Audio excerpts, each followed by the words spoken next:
Prepare the way of the Lord.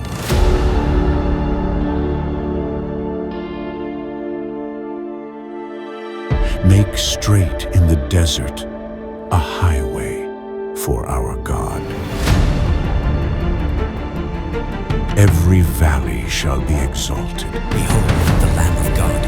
And every mountain and hill brought low. The crooked places shall be made straight, and the rough places smooth. Hosanna in the highest. The glory of the Lord shall be revealed, and all flesh shall see it together.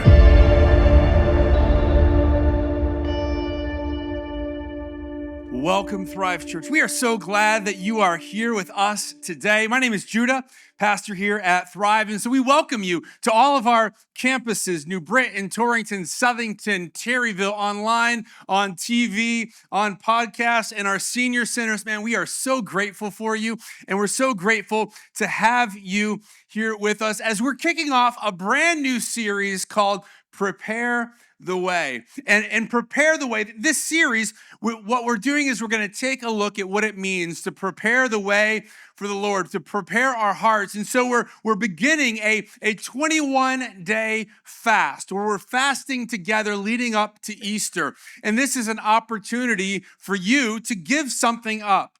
If you didn't get one of the books, you can the devotionals, you can go through that. It'll give you some ideas, but you can give up, food. You can give up maybe a type of food. You could give up a meal every day, maybe a whole entire day you go without eating each week. But you can give up other things as well, social media or alcohol, whatever it is that God is putting it on your heart. And it's not just simply an opportunity to give up something, but it's an opportunity for us to use that time, use that energy, use that those hunger pains to get us moving closer to God, to remind us to be in Scripture and in prayer. Now, some of you may be excited about this.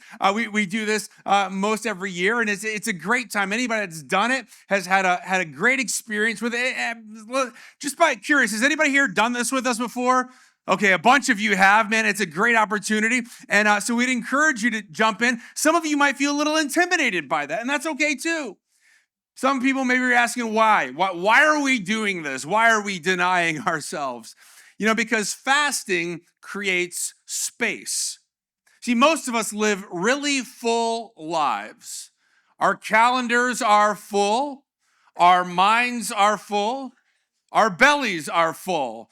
All these things are full of noise and full of distraction.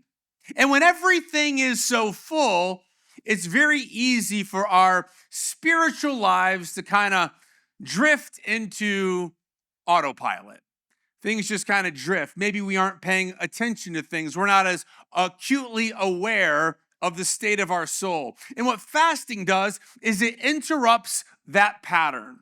When you remove something physical from your life, whether it's food or something like social media or movies or music or a comfort, you become aware of something even deeper, a hunger. You're beginning to realize that maybe your soul has been hungry, not hungry for information, not hungry for more activity, but hungry for God. And that's what this series is about. As we look at the final days of Jesus as he prepared himself for the cross, the interactions that he had, prepare the way as Jesus moved forward to Jerusalem, the city that he would be crucified in. He encountered different people along the road and along the way. And each of them reveals something unique and something special. Some of the people, they misunderstood him. Some people resisted him, as many still do today, but some of them recognized him. The first person that we meet on this road is someone who understood something that the crowd missed, and his name was Bartimaeus. You know, by the time we reach this moment in Scripture, Jesus had already been traveling towards Jerusalem for quite some time now. The tensions were building, both politically and spiritually. The tensions were building. The disciples, they think that now is the time that they're moving towards the throne, where Jesus would raise up a militia to overthrow the Roman government and establish a new kingdom. Jesus, however, realizes that that's not his goal, that he's headed towards the cross.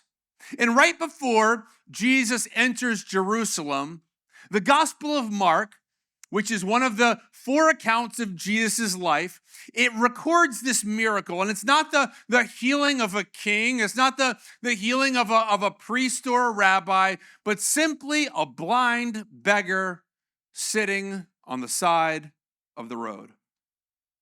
All throughout this section here, people are struggling to understand who Jesus is.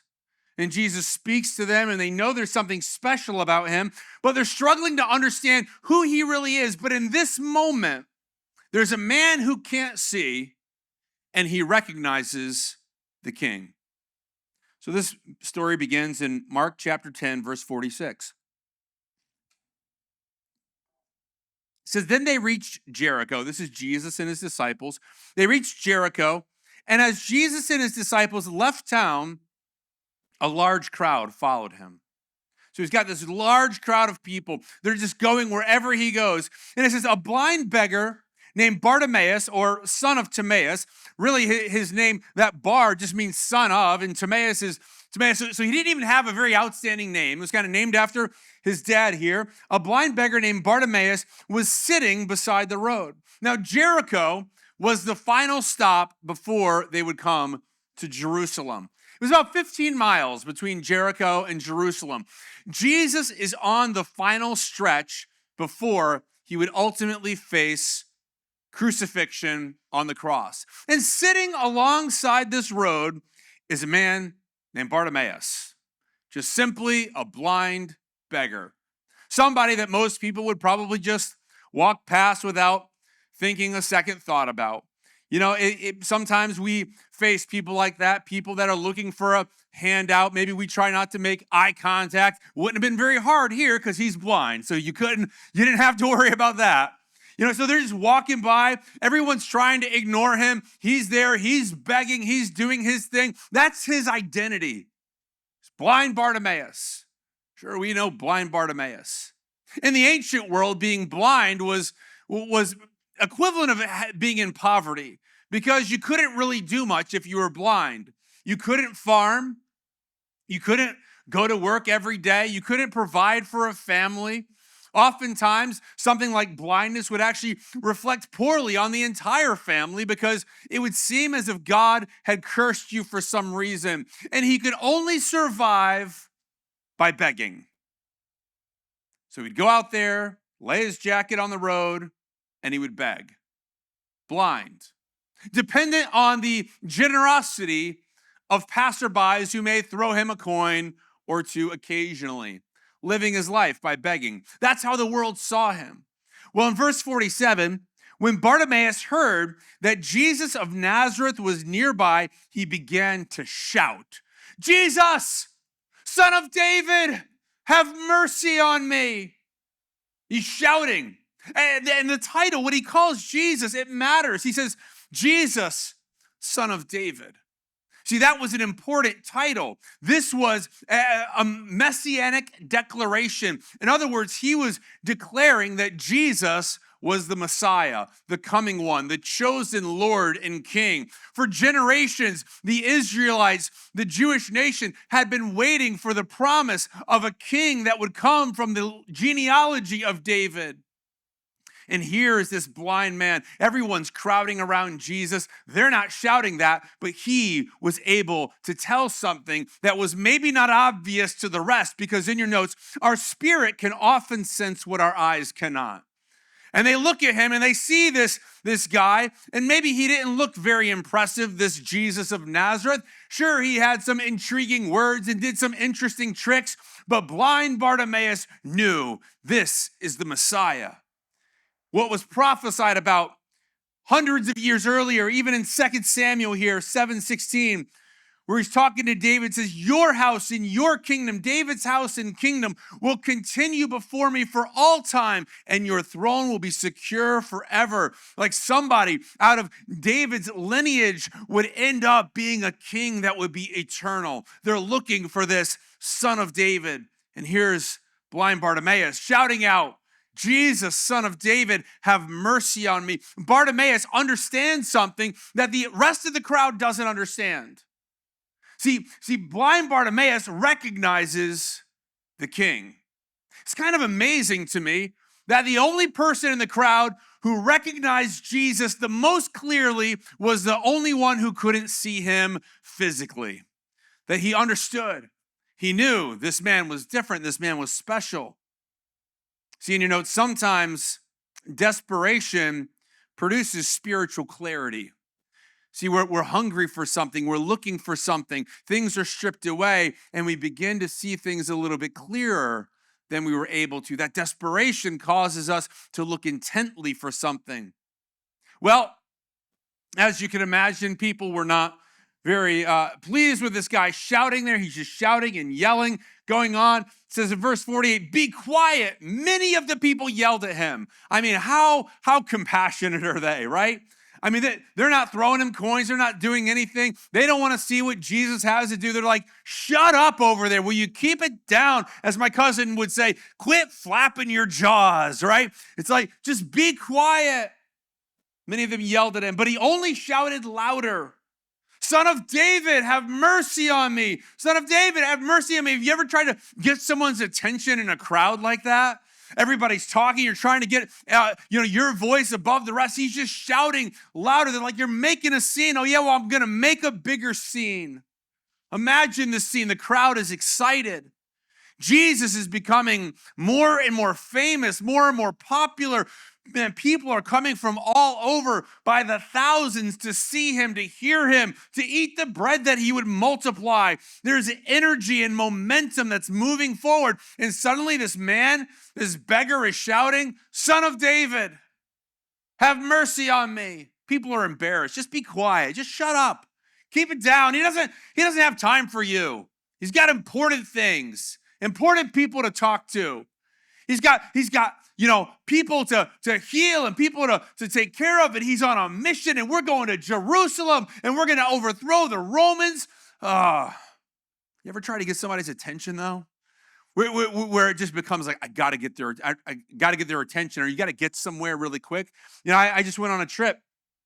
And on one of my flights, I had a layover in Washington, D.C. And so I had to change, flights, but I also had to change terminals. I don't know if you've ever been there before, but the problem is they decided it would be really cool to connect the terminals with the train. So first off, you got to find the train, then you got to get on the train to go to the other terminal. So I'm going all this distance. I'm going down this escalator and to where the train station is, and I see a countdown on the wall. It says next train in like 20 seconds, and it's counting down. And there's somebody standing there in front of me on the escalator. I'm like, move out of the way, move out of the way.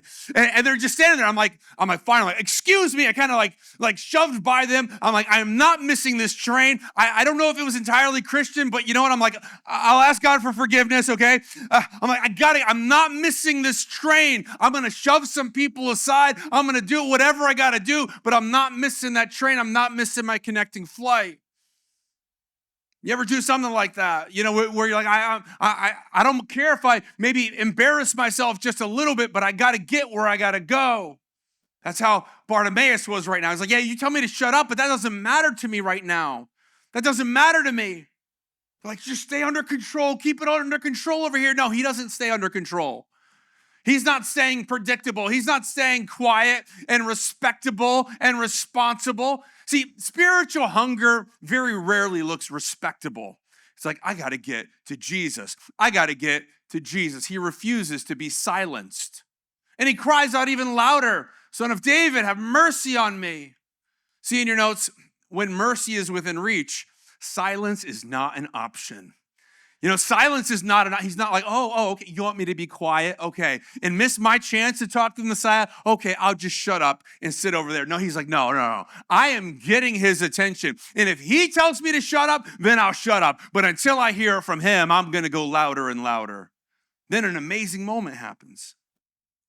Verse 49, back in Mark 10, when Jesus heard him, he stopped and said, hey, tell him to come here. So they called to the blind man, hey, cheer up. Why do you got to cheer up? Well, because you were just telling me to be quiet, right? It's like, they're like, he says, cheer up. Come on, he's calling you. Think about it. The Messiah, the King of Kings, the Lord of Lords. He's on his way to Jerusalem to fulfill his destiny. The cross is ahead of him where he will pay for the price of sin of all mankind. And the crowds are moving. But because of the cry of one desperate man, he stops everything. Jesus stops. And here's the amazing thing in your notes is that Jesus is still stopping for those who cry out to him. Jesus is still stopping. Man, sometimes you're going through stuff. You're going through difficulties. You're going through hard times. And you cry out to God and you wonder, does he hear me? Does he care? Yes, Jesus is still stopping for those who cry out, who call out to him for help. As it says in Psalm 34:18, it says, the Lord is close to the brokenhearted and saves those who are crushed in spirit. I love this verse so much. I quote it. This is probably one of the verses that I quote more than any other because so often people will come looking for prayer or advice because they're going through difficulty, they're going through pain, they're going through loss, they're going through sickness, and I can remind them of what this verse says, that God is close to you. Are you brokenhearted? He's close to you. Are you crushed in spirit? He's close to you. He loves us. When you're broken and when you're hurting and you're going through pain and you feel like God is far away, no, God is close. And you know, God is never far away. And Bartimaeus cries out and the king stops. And then Mark includes this fascinating detail. Bartimaeus threw aside his coat.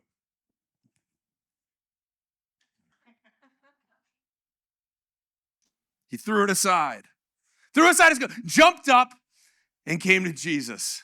Like why do they go about telling us that he threw aside his coat? Because the coat was everything. This was most likely his prized possession.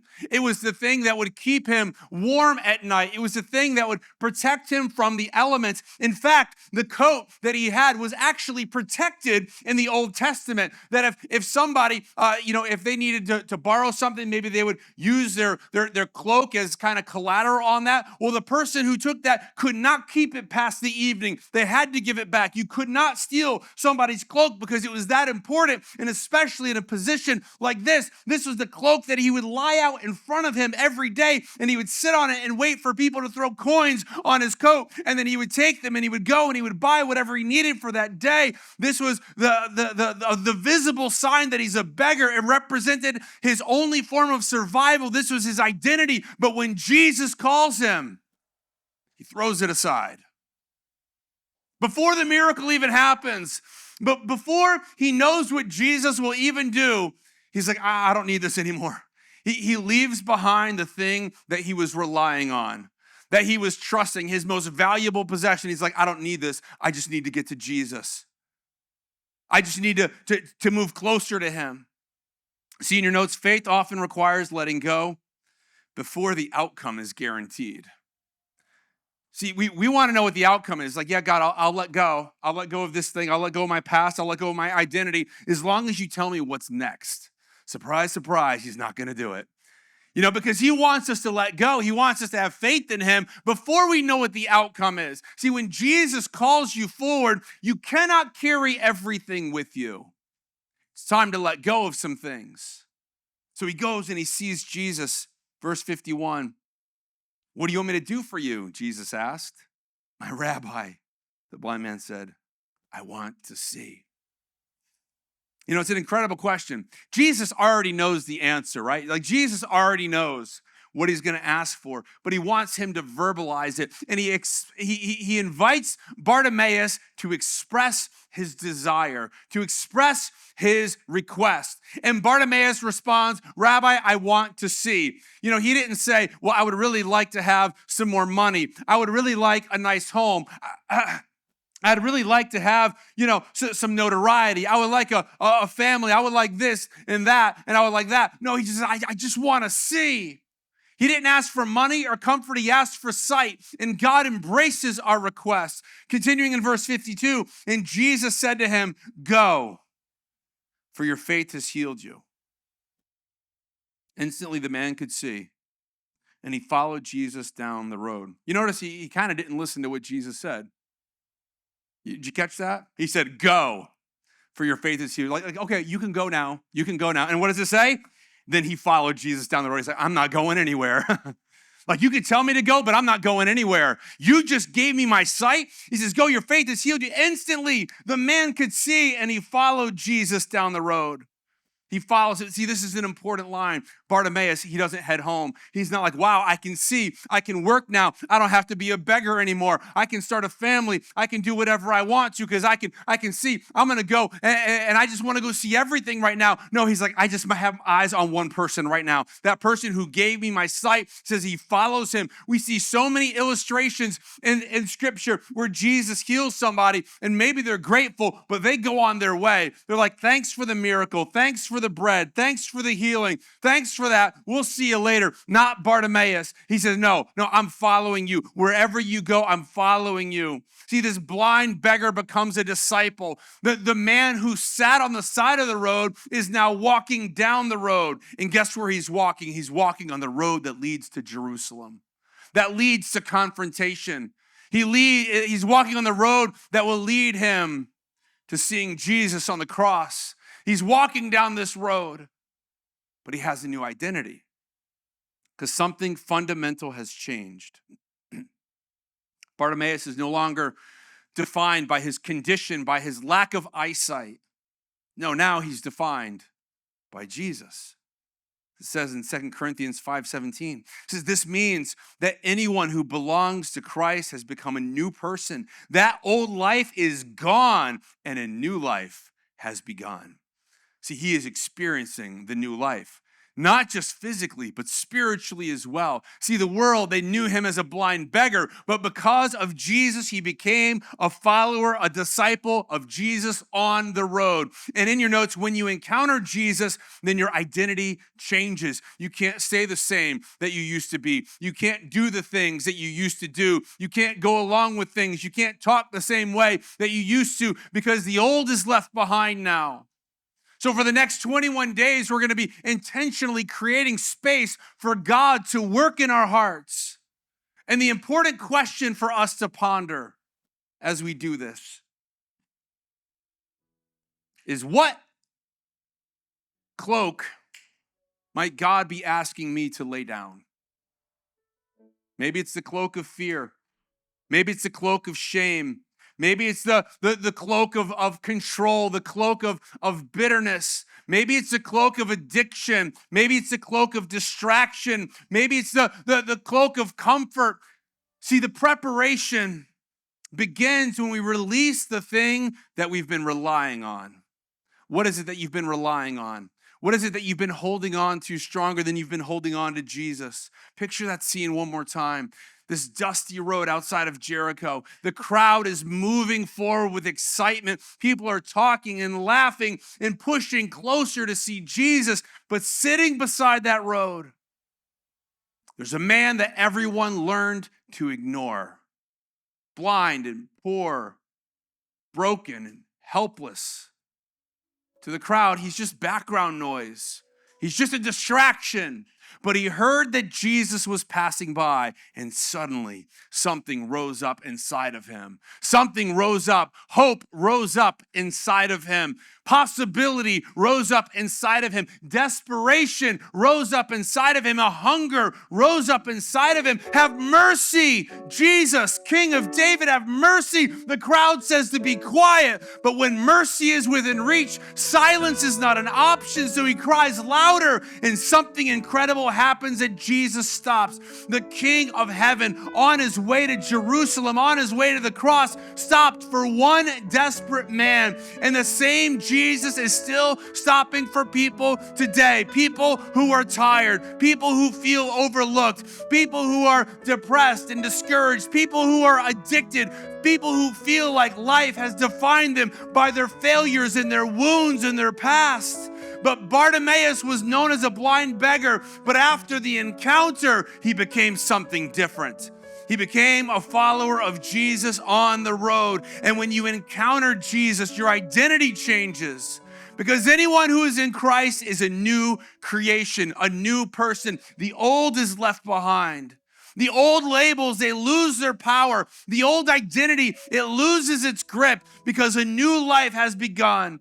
And just like Bartimaeus threw aside the cloak, we say, what do I need to lay down so I can follow Jesus more fully? Maybe it's a distraction. Maybe we need to lay down some comfort. Maybe we need to lay down some control. Maybe we need to lay down a habit that's been quietly taking over our life. So for the next 21 days, we want to create space for God to move, for God to speak, for God to bring renewal, for God to awaken something inside of us again. See, Bartimaeus didn't stay beside that road. The man who sat in darkness stood up and he threw aside the thing that defined him and he started walking with Jesus. And that same invitation is in front of us right now. So let this be the beginning of something new. The moment that we stop sitting beside the road, just expecting some handouts, some scraps that this world has to offer, but we start walking and following Jesus, putting our eyes on him, because the same Jesus who stopped for Bartimaeus is still moving among his people now. And when we begin to cry out for mercy, when we begin to cry out for help, when we begin to cry out for renewal, when we begin to cry out for transformation, he still stops, he still heals, he still changes lives. And the same Jesus who opened blind Bartimaeus' eyes is ready to do something new in you as well. So God, we come to you now. We thank you that you are here, that you've stopped for us.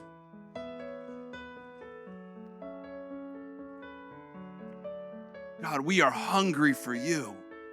We're hungry for more than just food and entertainment and social interaction. We have this desire that only you can fill. And so we invite you to fill that, Lord. We invite you to come and do the work inside of us that only you can do.